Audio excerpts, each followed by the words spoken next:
نعم أستاذ حسن، بهذا الموضوع يعني احنا بنتكلم في حدث معين.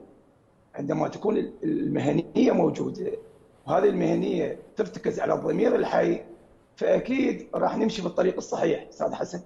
لذلك أنه أنا أشكل على بعض الأشخاص إذا كان مقدمي برنامج أو كانوا بعض المحللين أن ينجرون إلى ما يريد الشارع. يعني أنا من أروح أذهب وراء اللايك وراء التعليق ما راح أعطي شيء مفيد للمتلقي. ولذلك احنا يجب أن، مثل ما قلت لك، يجب أن نشتغل على وفق المهنية، وهاي المهنية يجب أن يكون معها ضمير حي.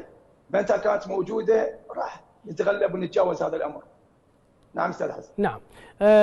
شكرا لك ولكل الضيوف الأكارم اللي أغنوا هذا الموضوع، وحقيقة تحدثنا بصراحة، لأن ما يلم بإعلامنا الرياضي وبشارعنا الرياضي أمر أصبح خطير، ويحتاج إلى فرمته، يحتاج إلى مراجعة، يحتاج إلى ضوابط.